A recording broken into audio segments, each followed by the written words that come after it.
Adlaw karon nga Sabado, sapit sa 26 sa buwan sa Hulyo 2025. Ato usab gisaulog ang kapistahan ni San Joaquin ug Santa Ana, mga ginikanan ni Santa Maria nga Birhen. Pagbasa gikan sa basahon sa Exodo. Busa giadto ni Moises ang katawhan ug gisunginlan sa tanan nga gisugo sa Ginoo. Ang tibuok Israel nagdungan pagtubag. Buhaton namo ang tanan nga gisulti sa Ginoo. Gisulat ni Moises ang tanan nga gisugo sa Ginoo. Unya, sayo kaayo sa buntag sa pagkasunod adlaw, nagtukod siya galaran sa tiilan sa bukid ug nagbutang siya napulog duha ka bato nga handumanan alang sa napulog duha ka banay sa Israel. Unya nagsugo siya mga batan-ong lalaki aron paghimog mga halad nga sunugon ug pag-ihaw og turong baka aron ihalad ngadto sa Ginoo alang sa usa ka halad sa panaghiusa.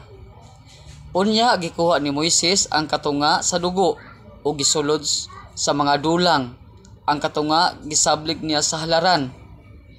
Unya gikuha niya ang basahon sa kasabutan ug gikusog niya kini pagbasa ngadto sa katawhan ug sila miingon, tumano namo ang tanang gisugo sa Ginoo ug sundo namo siya.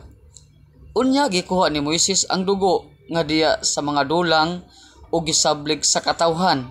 Siya miingon, mao kini ang dugo nga naglig-on sa kasabutan nga gihimo sa Ginoo uban kaninyo sa paghatag niya niining tanang mga sugo.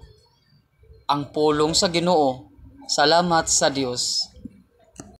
Pagbasa gikan sa santos nga ebanghelyo sumala ni San Mateo.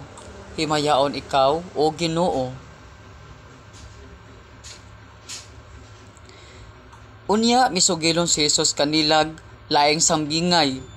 Ang gingarian sa langit sama sa usa ka tawo nga nagpugas og maayong binhi dito sa iyang uma. Usa niya na kagabi samtang nangatulog ang tanan, usa ka kaaway miadto og misabot og liso sa mga sagbot, sagol sa trigo ug unya mibiya.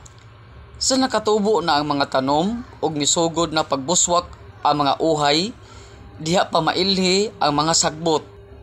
Ang mga sulugoon sa tag-iya miduol kaniya og miingon, Sir, maayong binhi ang gipugas mo sa imong uma. Busa diin man gikan ang mga sagbot. Siya mitubag, usa ka kaaway ang naghimo niini. Sila nangutana kaniya, gusto ka bang pangibto namo ang mga sagbot? Siya mitubag, ayaw, kay sa inyo unyang pagpangibot sa mga sagbot, maapil unyag kaibot ang mga trigo.